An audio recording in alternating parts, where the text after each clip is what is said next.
How much does a vote cost? When you go to your local polls to vote for a local, state, or national election, you're using your constitutional right to support a candidate. However, that one vote in the American scheme can be meaningless in the current state of our politics. Because here is the dirty secret. Billionaires are spending millions of dollars influencing our elections before you ever make it to the polls. How, you ask? Through something called super PACs. But let me not get ahead of myself.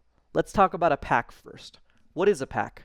According to the Brennan Center, a political action committee, known as a PAC, are organizations that raise and spend money for campaigns or whose major purpose is to support or oppose political candidates or ballot initiatives. Those sound harmless, just a couple of people from your neighborhood that are chipping in a couple dollars to donate for candidates, and in some cases, you're correct. That donation limit directly to a candidate is $5,000 and can allow for candidates to generate money and support from their local community.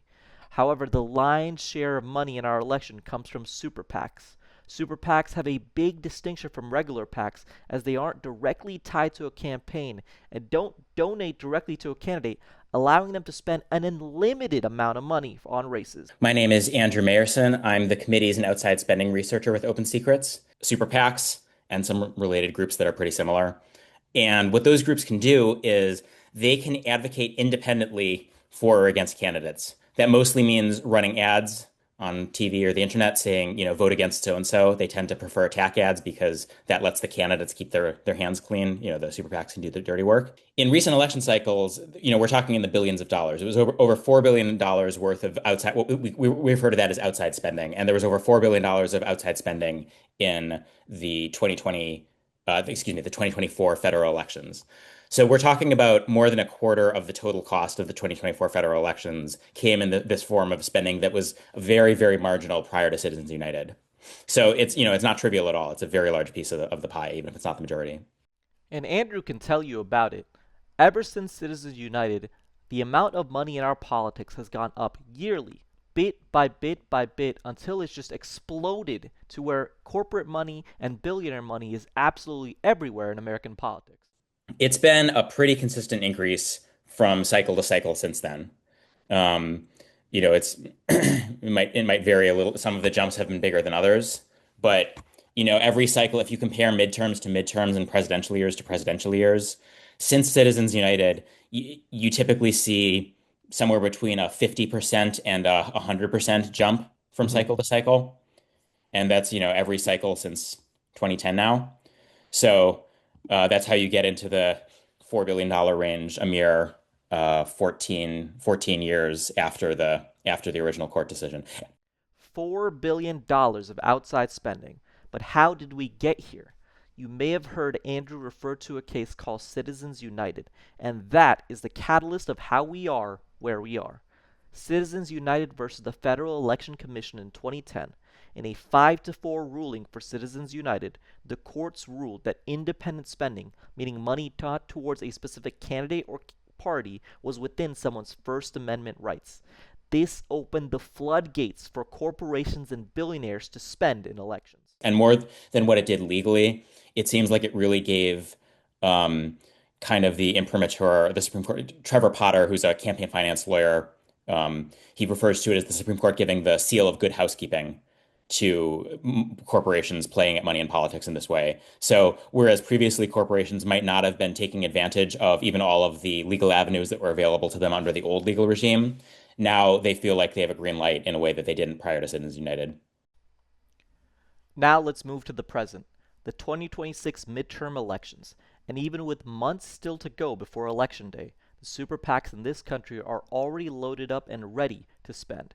Now let's look at two of the biggest players, and more importantly, who's actually writing the checks. First up, the Senate Leadership Fund. This is the super PAC aligned with the Senate Republican leadership, and it has raised over $127.9 million in total individual contributions heading into 2026. Now, here's where it gets interesting. See that chart? Two-thirds of all the money, 66.95%, comes from the top 1% of donors, people who gave over $250,000. Let that sink in. This isn't a grassroots movement of Americans chipping in. This is an extraordinarily small group of extraordinarily wealthy people bankrolling the fight for control of the United States Senate. And who are the names at the top? Miriam Adelson, the casino billionaire and widow of Sheldon Adelson, accounts for 23% of the entire fund on her own. That's nearly 1 in every $4. Then you have hedge fund billionaire Paul Singer at 11% and Elon Musk at 8%. Three people, three billionaires. Together they account for 42 cents of every dollar in this super PAC. And remember, that data only captures individual contributions.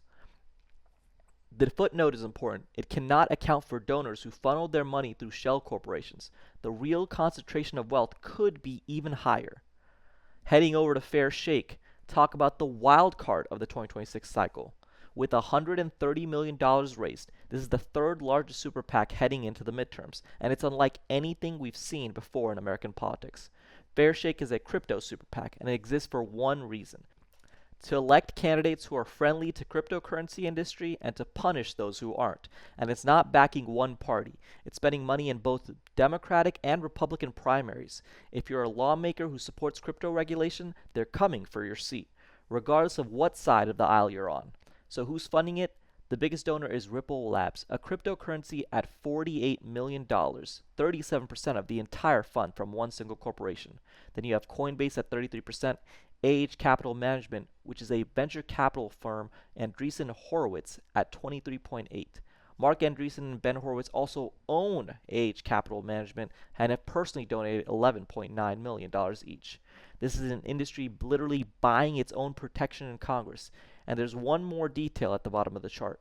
Fairshake has also donated $9 million to another super PAC called Defend American Jobs, specifically to target and run against candidates who support crypto regulation. They're not just backing their friends, they're actively taking out opponents.